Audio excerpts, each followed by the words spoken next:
يا مساء الفل أو صباح الفل. على حسب بتتفرج على الفيديو إمتى. الحمد لله. المرة اللي فاتت كنا خلصنا الجزء بتاع الورك فلوز، خدنا تقريبا 5 أنواع.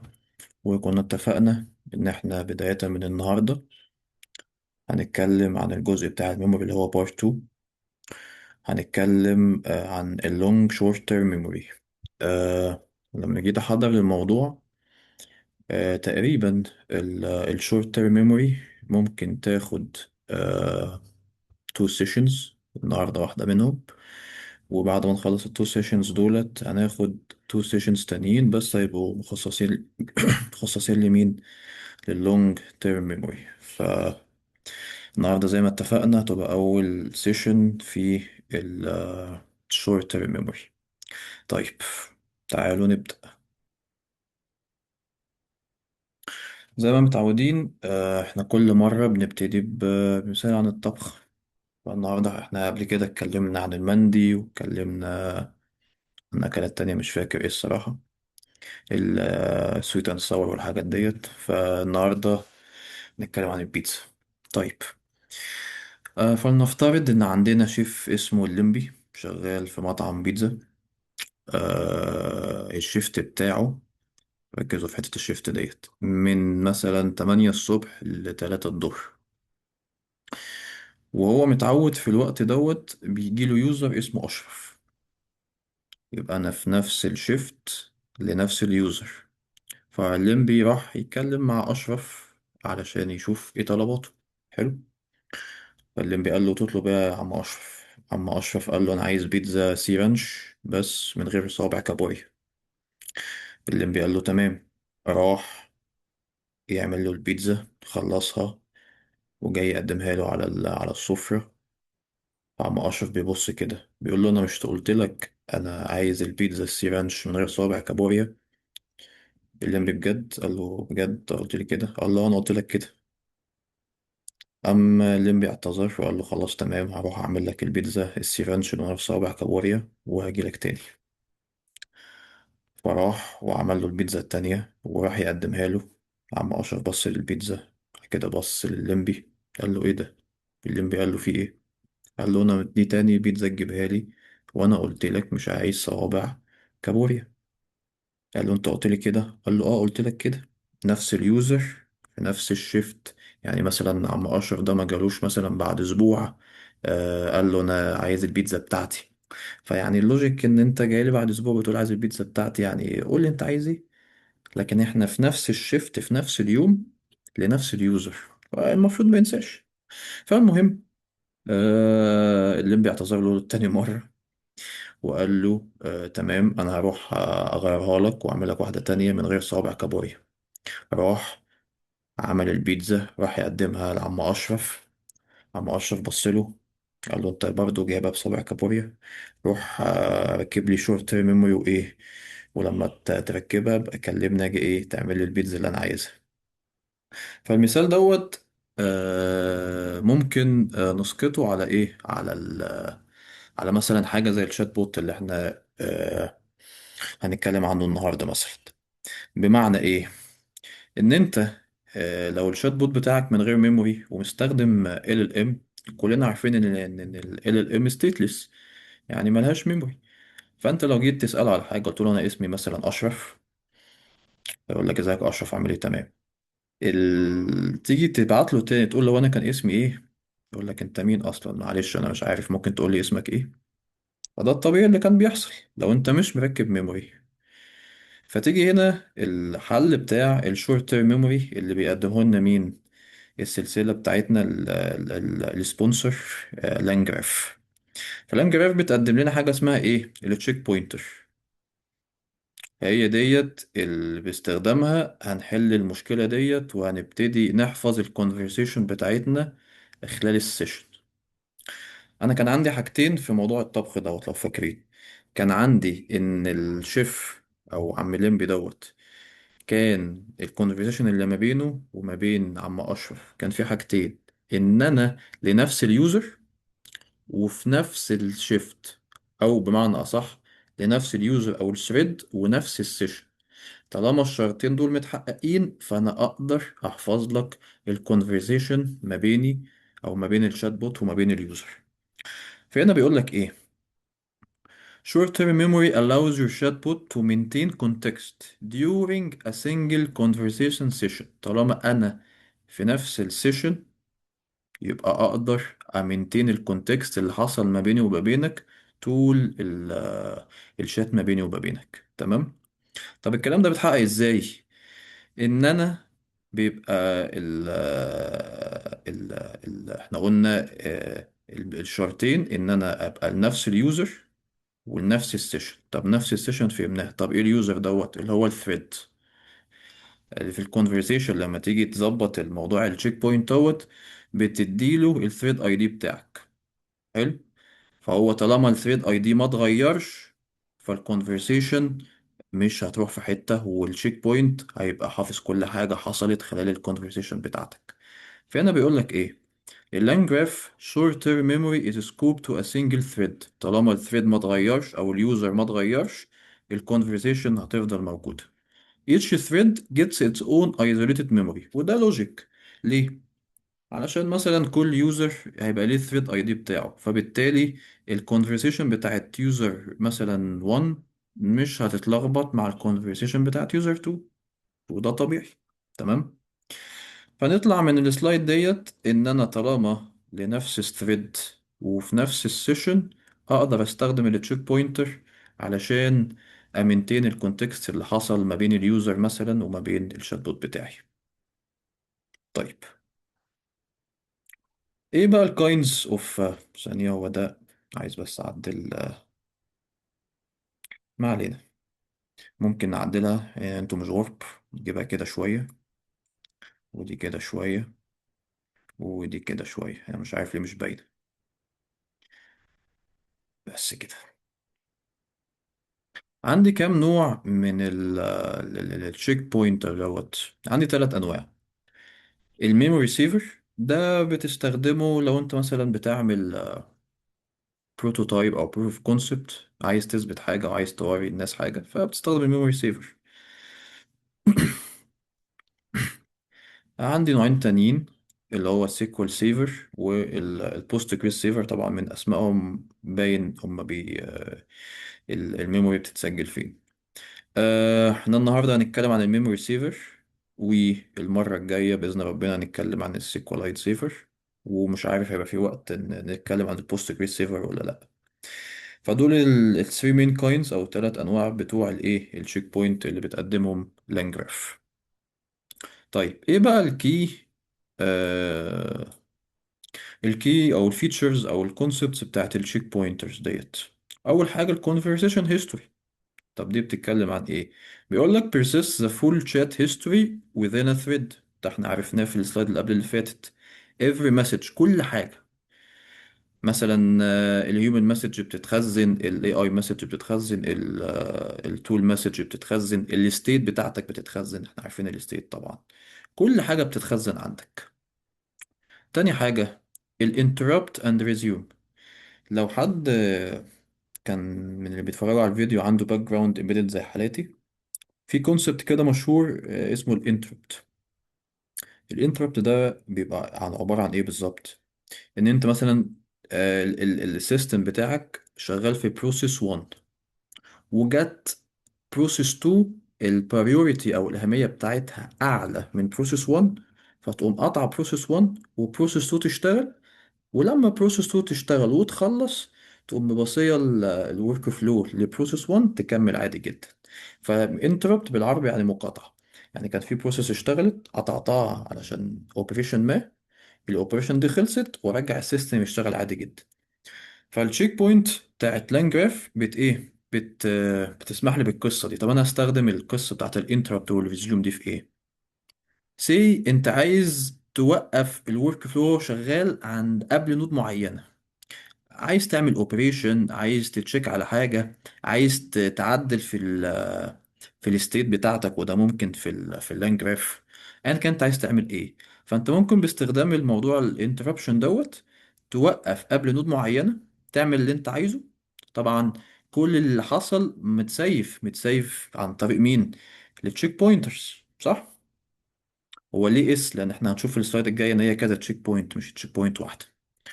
فهتلاقي ان انت بتوقف قبل حدود معينه، هتعمل اللي انت عايز تعمله في الجراف بتاعك او في الورك فلو بتاعك، وكل حاجه، مفيش حاجه ضاعت، مفيش حاجه راحت كده وخلاص، كله متسيف. هتخلص اللي انت عايز تعمله، بعد كده ممكن تريزيوم الورك فلو عادي جدا. فدي من الفيتشرز القويه اللي موجوده فين؟ موجوده في لانجراف. تالت حاجه تايم ترافل ديباجنج. انت عندك زي ما قلنا اسمها تشيك بوينترز، فانت عندك كذا تشيك بوينت خلال الايه، على حسب ال الجراف بتاعك او الورك فلو بتاعك. بمعنى ايه؟ يعني هنروح سريعا كده هنا. انت مثلا عندك 4 نود، كل نود ليها تشيك بوينت. فانت ممكن تتنقل من هنا لهنا لهنا لهنا، وتتشيك هنا كان ايه التشيك بوينت بتاعك، وهنا ايه التشيك بوينت، وهنا ايه التشيك بوينت، وهنا ايه التشيك بوينت. فده معنى ايه تايم ترافل ديباجنج، ان انت ممكن تريفيزيت كل تشيك بوينت عندك في الايه، في الجراف بتاعك. فدول المين كي فيتشرز بتاعت التشيك بوينترز. طيب، ازاي بقى اتعملتوا لنا تشيك بوينترز تشيك بوينترز تشيك بوينترز؟ التشيك بوينترز دي التشيك بوينترز دي بتشتغل ازاي؟ قال لك احنا عندنا الجراف دوت في السيشن ديت. حلو، خدوا بالكم للثريد اي دي الواحد اللي هو اسمه ايه؟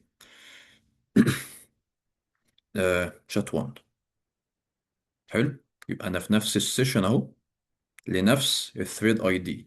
طالما الشرط ده متحقق، خلاص، انا اي كونفرسيشن او اي كونتكست هيحصل هنا ممكن اسيبه عادي جدا.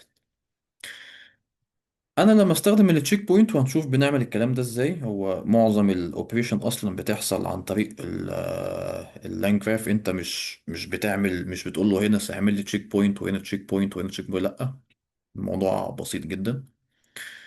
فهنشوف بنعمل الكلام ده ازاي في الكود. بس دلوقتي هيبقى عندي عند كل نود تشيك بوينت، يعني عند نود 1 تشيك بوينت 1، نود 2 تشيك بوينت 2، نود 3 تشيك بوينت 3. معلش، سويفت مش مهمة دلوقتي.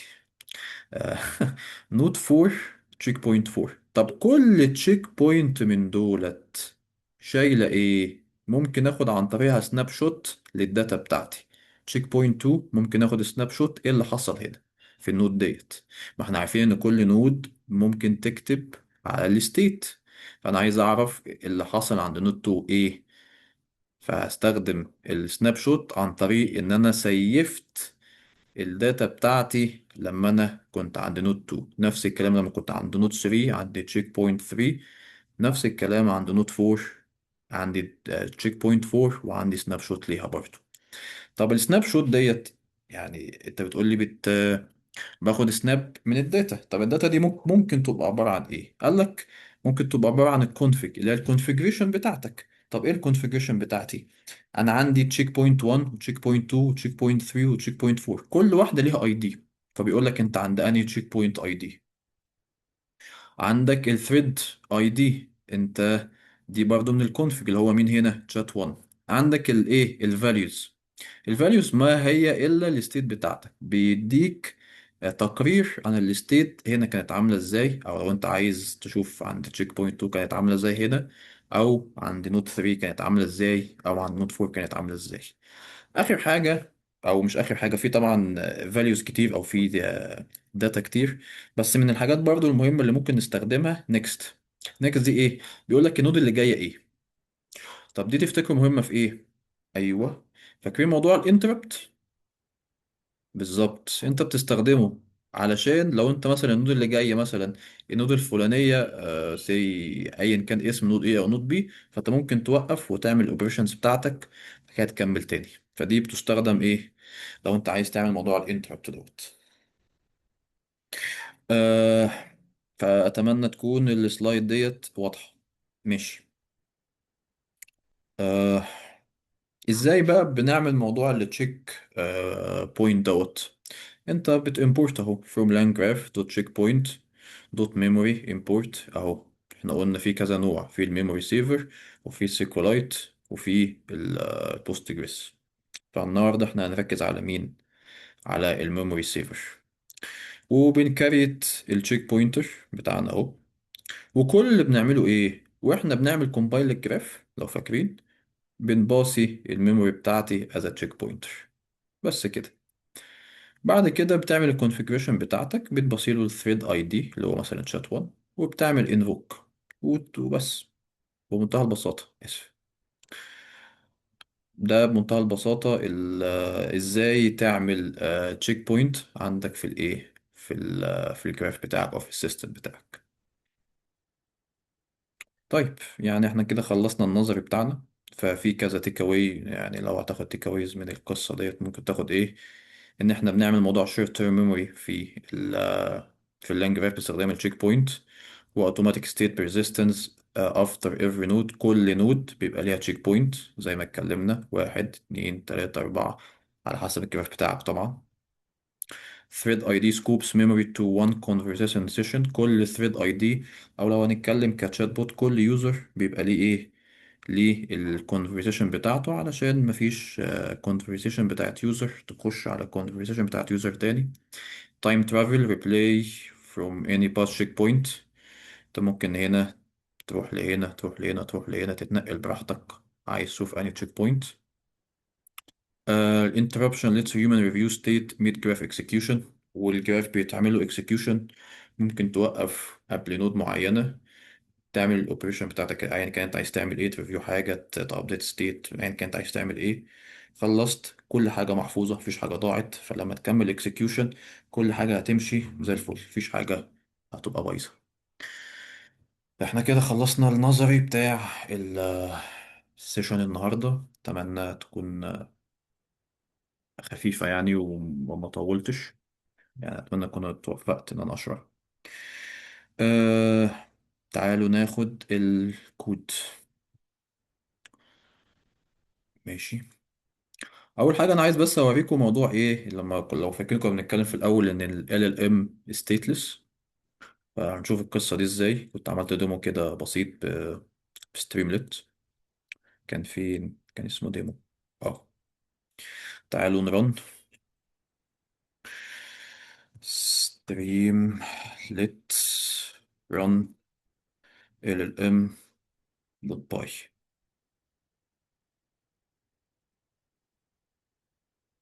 اه لا، اسف. ستريم لت رن LLM memory demo دوت باي.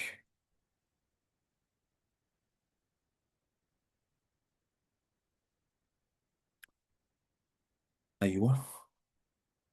لو حد جاي من الميم بتاع لينكد ان، فكان من فيلم لمبي 8 جيجا اعتقد. اه. فكان في كونفرسيشن كده ما بين الليمبي وعم اشرف، اللي هو يقول له ازيك يا اشرف، مش فاكرك. هنعمل سيميوليشن ليه دلوقتي يعني. يا مسهل.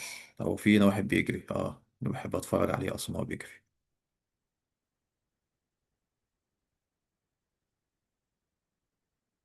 مم. يلا خدوا بريك اهو، مش حارمكم من حاجة.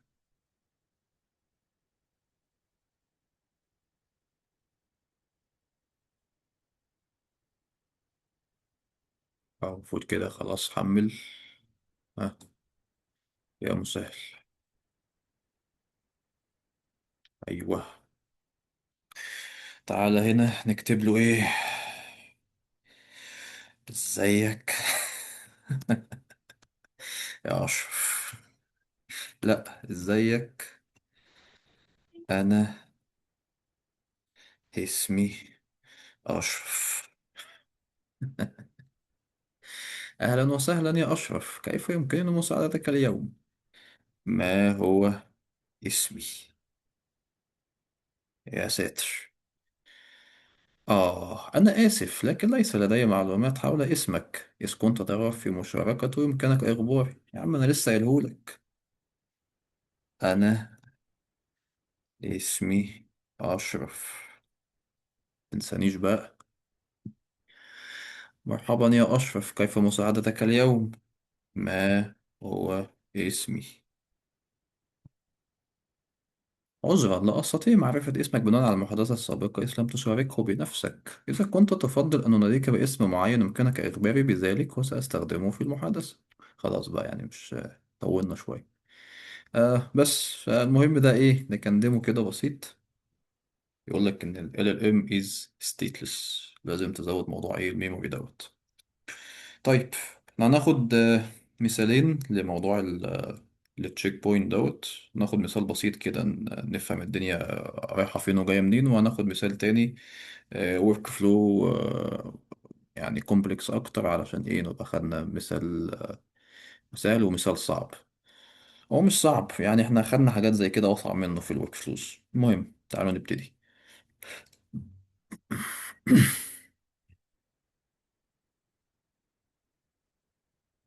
ماشي ننزل التيرمينال. ماشي. هنا انا بإمبورت الحاجات اللي انا محتاجها من LangGraph ولانج تشين، زي اوبن اي اي والستارت والاند بتوع لانج جراف والحاجات دي خلاص احنا خدناها. وبنimporт موضوع الميموري سيفر اللي احنا ايه اتكلمنا عليه في السلايدز. حلو ماشي. وطبعا هنا عشان الود الاي بي اي بتاعتي بتاعت اوبن اي اي، وانا هستخدم ال ام بتاعي من مين، من جاب من اوبن اي اي جي بي تي 4 او. هيبقى عندي نود واحده بس التشات بوت، هي مجرد بت ريسبونس وبترجع مين الريسبونس بتاعك. انت مثلا بتقول له كذا هترد عليك زي ما شفنا في الديمو اللي فات. هنبيلد الستيت بتاعتنا وهناد النود دي كده انا بعمل initialization للجراف وهبتدي ايه اد نودز. انا عندي كام نود؟ هي نود واحده اللي هي مين؟ التشات بوت. انا الستارت هروح للتشات بوت هاند بمنتهى البساطه، مش محتاج طبعا ارسمه خلاص تاني. الستارت التشات بوت هيرد هاند بس كده. بعد كده هاد مين الايدجز بتاعتي. انا هروح من الستارت للتشات بوت هيرد على حسب انا قلت له ايه، ومن التشات بوت اروح للاند. موضوع بقى الميموري الجديد بتاعنا النهارده، انا بعمل التشيك بوينتر بتاعي من ميموري سيفر وبكمبايل للكلام دوت وبوصيله التشيك بوينتر بتاعي اللي انا لسه عامله. طبعا احنا كنا في الاول بنعمله كده، لكن لو عايزين نضيف موضوع التشيك بوينت دوت بزود التشيك بوينتر بتاعي.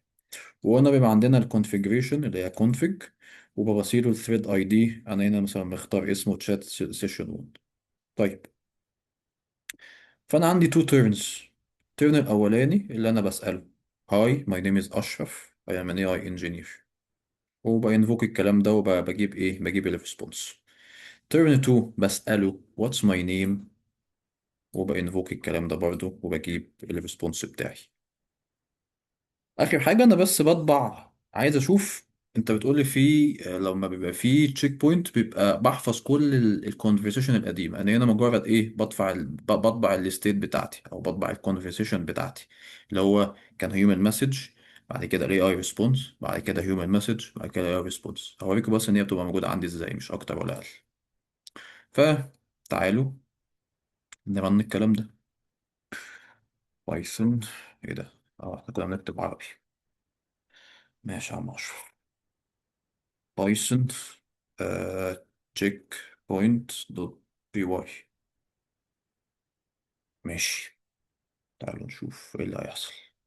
طلع صورة تمام. خدوا بريك اهو، مش هحرمكم من حاجة.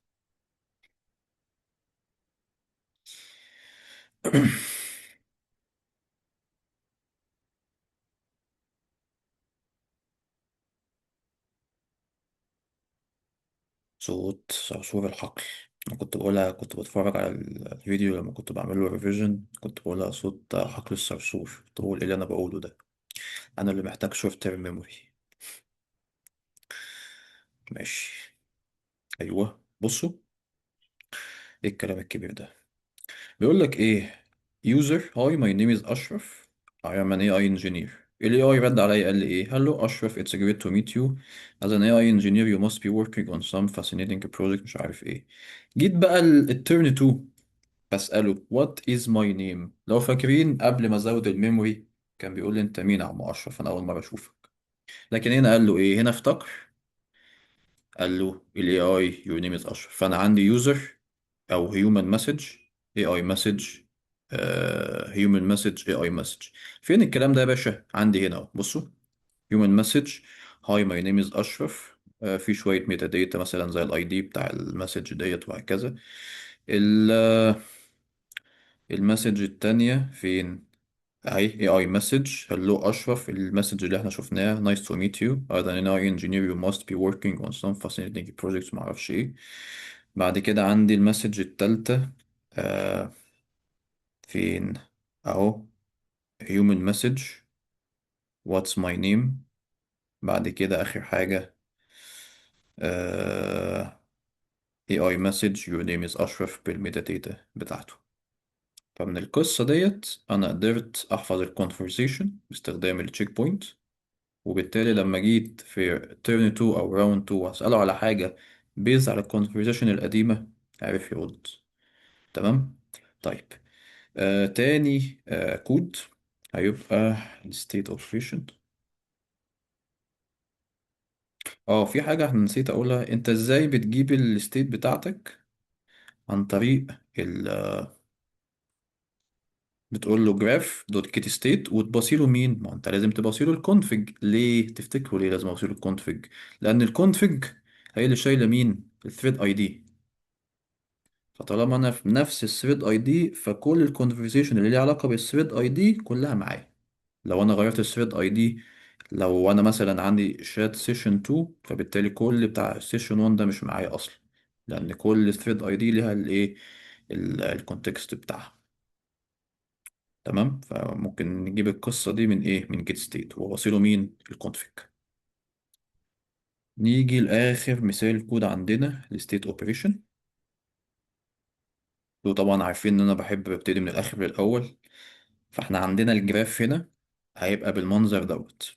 الستارت عندي هنا نود اسمها انتيك، دي اللي بتاخد الانبوت بتاعي مجرد ايه فلاج بس إن انا استلمت الانبوت. بعد كده بيبقى كان فاكرين في الايفالويتور اوبتمايزر كنا بن بيبقى فيه دوكيمنت بتعمل له اوبتمايز، بعد كده بتيفالويت وبعد كده بتعمل له اوبتمايز. هي نفس الكلام.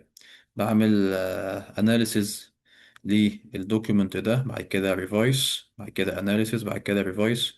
لو خلاص بيزد على كونديشن معين، لو فاكرين المرة اللي فاتت كان لو السكور بتاعي اعلى من 8 يبقى انا كده تمام، فاروح افاينلايز بقى معايا الفاينل اوتبوت وانا بقى كده خلصت. نفس الفكرة بالظبط. فتعالوا نشوف الكلام ده بيتم ازاي. احنا كنا فين؟ state operation. بإمبورت نفس الكلام، بلود الانف بتاعتي. تعالوا بقى هنا، انا عندي هنا الستيت. الستيت عبارة عن ايه؟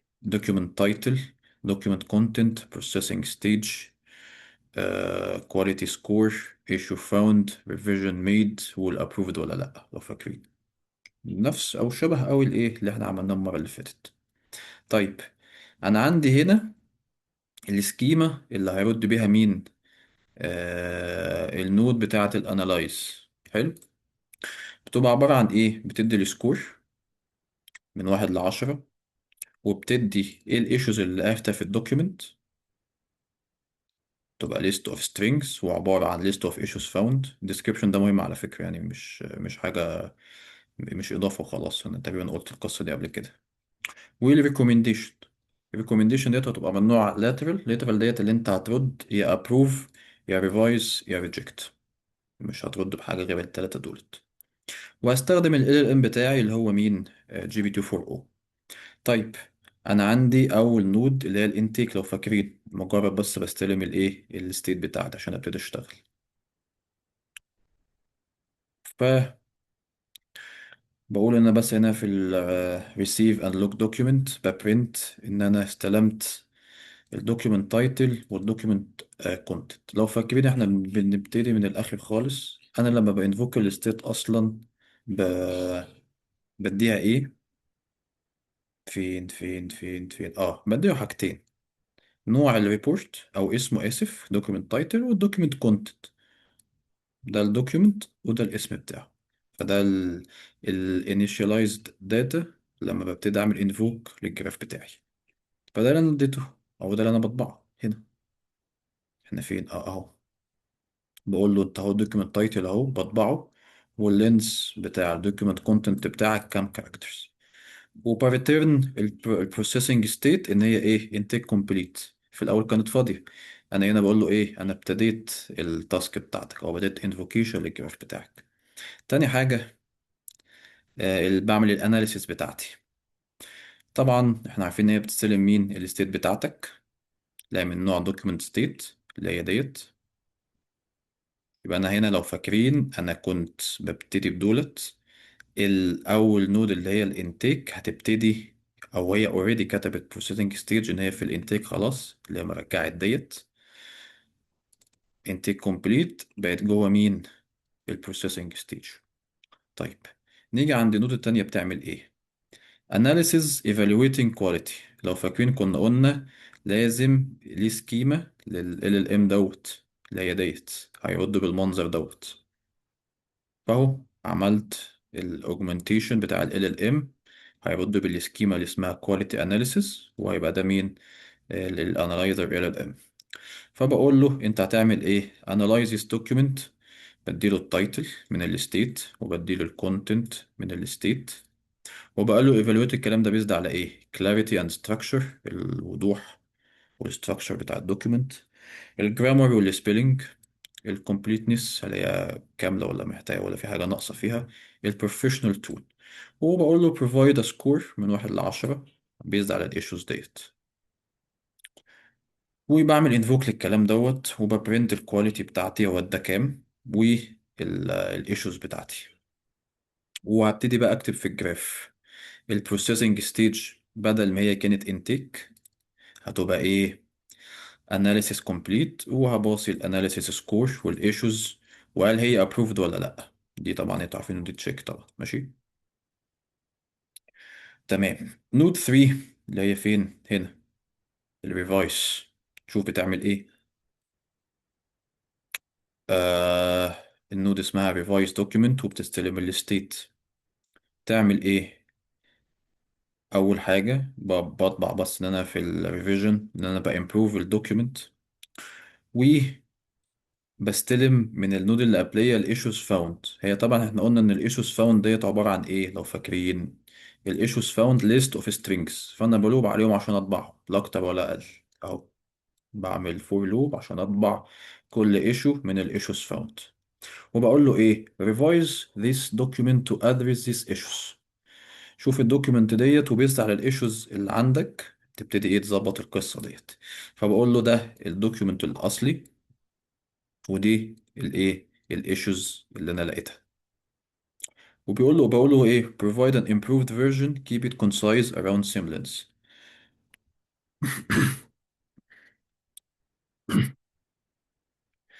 وبعمل invocation للكلام دوت، وبقى عندي مين الريفايزد كونتنت الاوتبوت بتاع النود ديت فين اهو.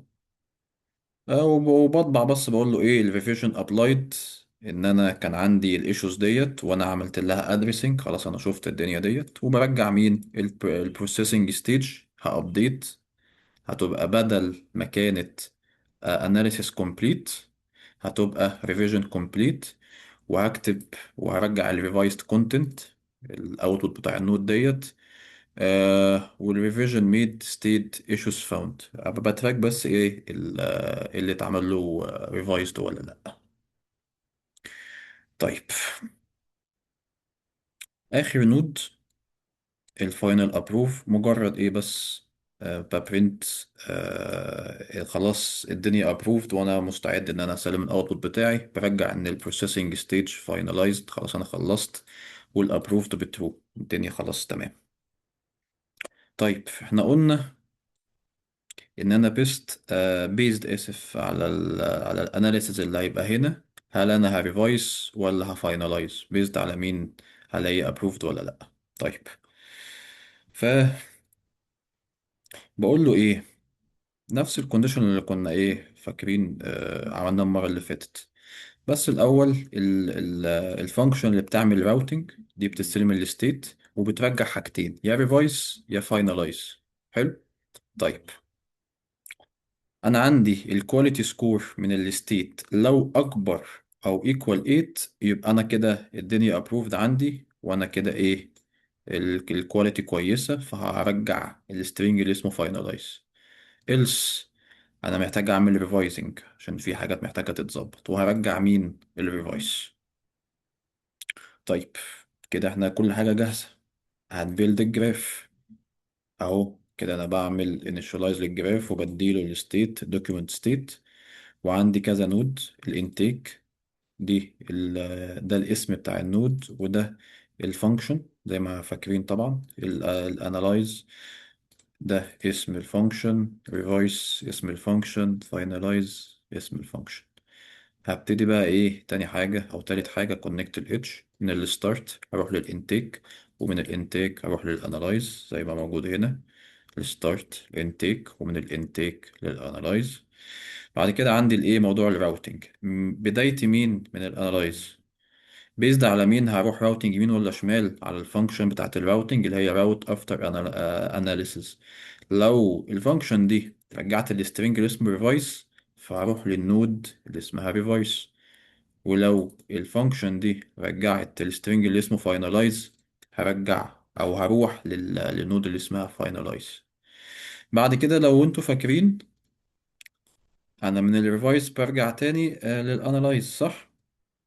اهو ريفايس برجع تاني للانالايز، وفي الاخر خالص من الفاينلايز هنهي الكلام ده. هنعمل نفس الكلام، بعمل التشيك بوينتر بتاعي وببلد الجراف وبوصيل التشيك بوينتر هنا. بس الكام سطر دولت عشان لو فاكرين كنت ايه بطبع الجراف دوت عشان نبقى نشوف احنا بنعمل ايه اصلا.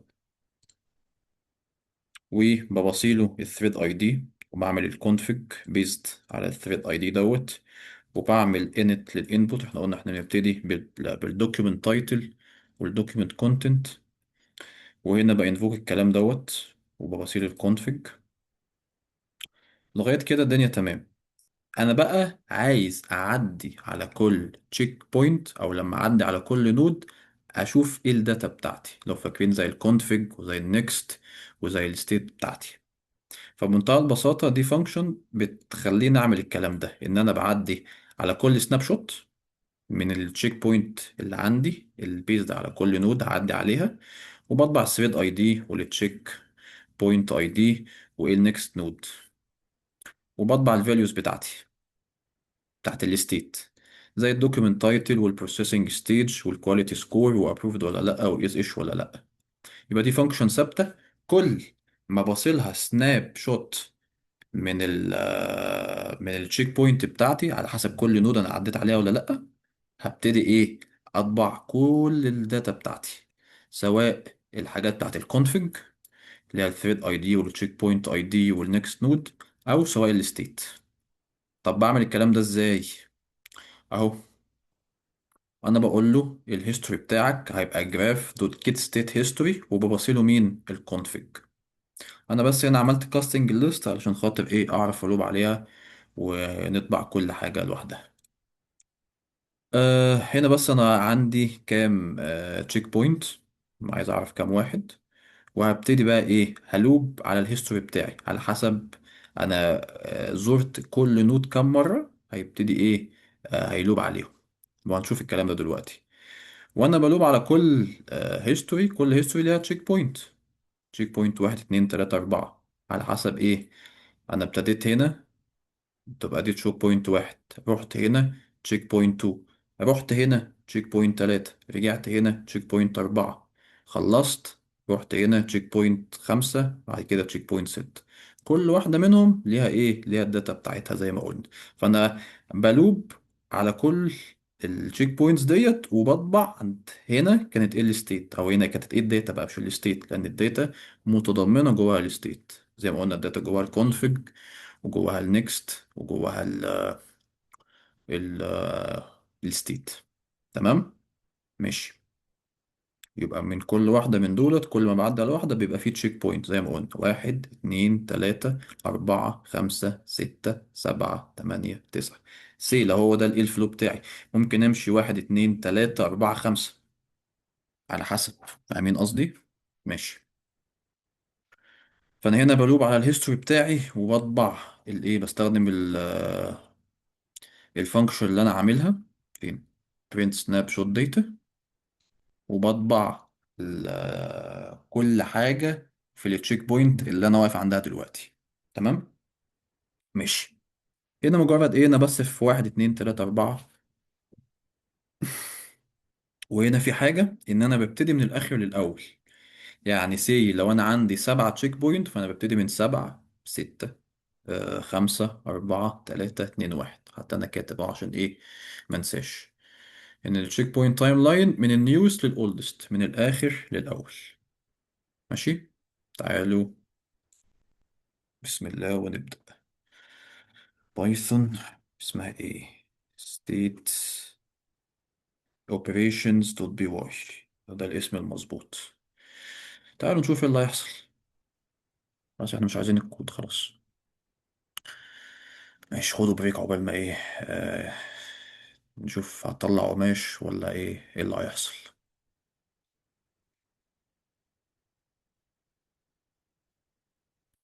صوت صرصور الحقل، قلتها صح دلوقتي. يا مسهل. يلا يا عم عايزين ننام.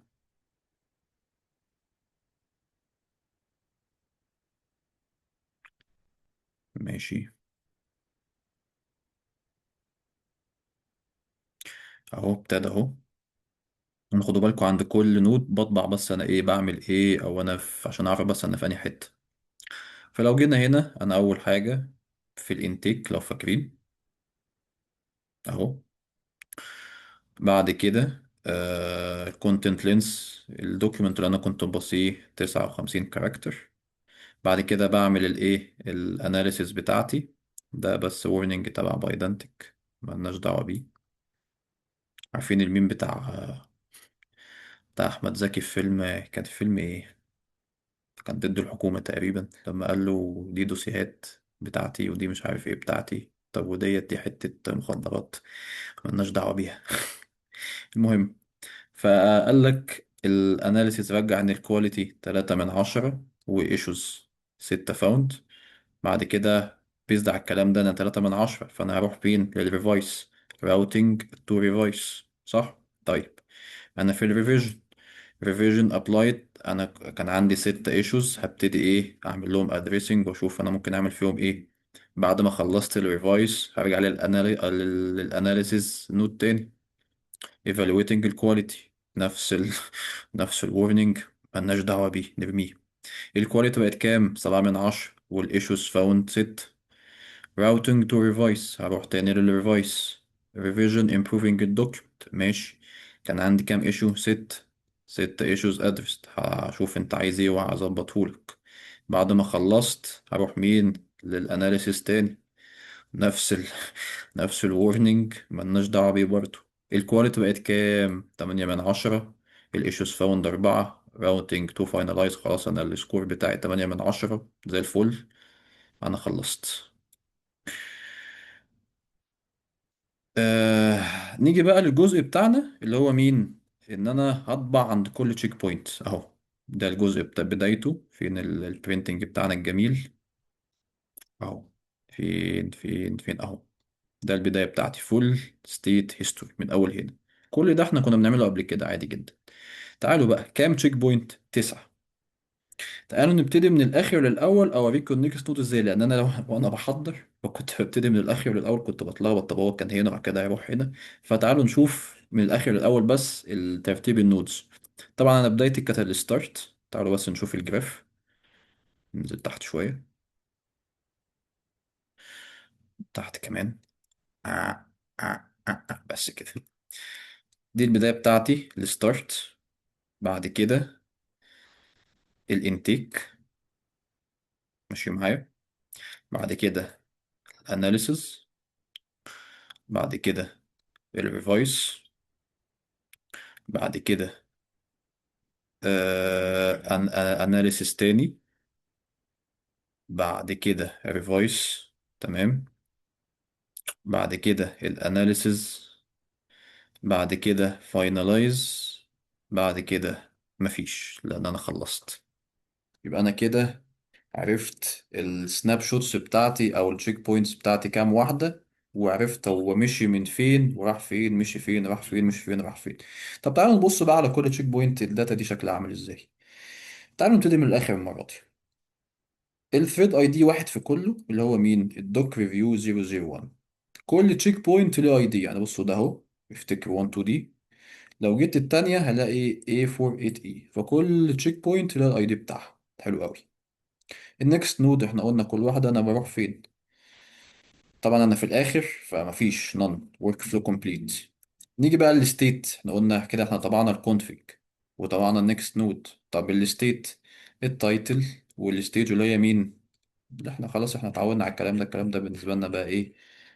بقى بيس اوف كيك زي ما بيقولوا، اللي هي اطبع عند كل نود إيه اللي حصل فيها. فالتايتل كيو 4 فاينلايز، احنا في اخر نود خدوا بالكم. والسكور كان ب8 لو فاكرين، عشان كده انا خلصت. والابروفد بترو، ودي الايشوز اللي ايه اللي كانت موجوده. الستيت اللي قبليها، او اسف التشيك بوينت اللي قبليها، السناب شوت بتاعها كان عامل ازاي؟ اللي هي رقم 8، نفس الثريد اي دي، تشيك بوينت مختلف. والنكست نود مين؟ هي الفاينلايز. ودي الستيت بتاعتي values. انا عندي نفس التايتل، الستيج analysis complete، لان انا قبل الفاينلايز لو فاكرين كنت في الاناليسيس. حلو. والسكور كان ب8 approved false. ودي الايشوز اللي found. تشيك بوينت 7 نفس الكلام، انا كنت في الريفايز. فالنكست ستيب هي مين، او نكست نود هي الانالايز نود. وبطبع الستيت، التايتل والريفيجن كومبليت والسكور 7، فأنا بالتالي عادي الكلام ده تاني هو approved بفولس، وهكذا.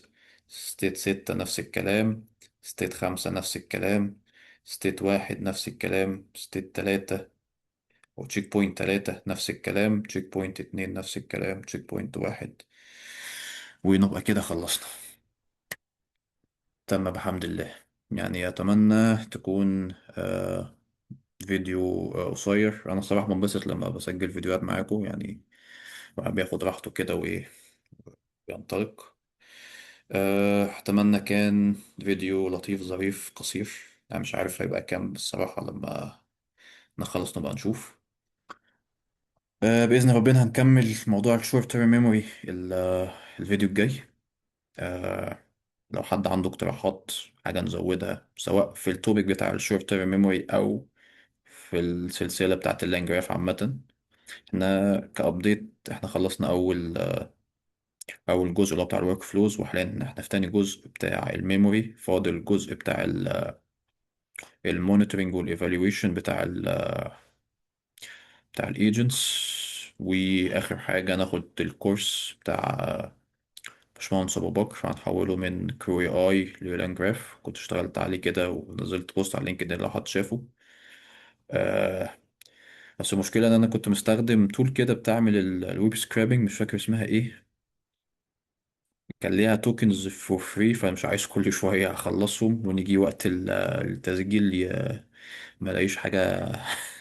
تخيلوا كده وانا بسجل البتاع يقول لي الكريدت بتاعك خلص، فتبقى مش اظرف حاجة. المهم فانا سايبه لغاية ايه كل شوية يعني بشوف لو في ممكن حاجة تتظبط، واشوف الاوتبوت بقى بعدين لما يزود لي الكريدتس بتاعتي. أه بس كده انا مش عايز اطول عليكم. أه يعني دعواتكم الفترة ديت، واشوفكم ان شاء الله الفيديو الجاي. سلام.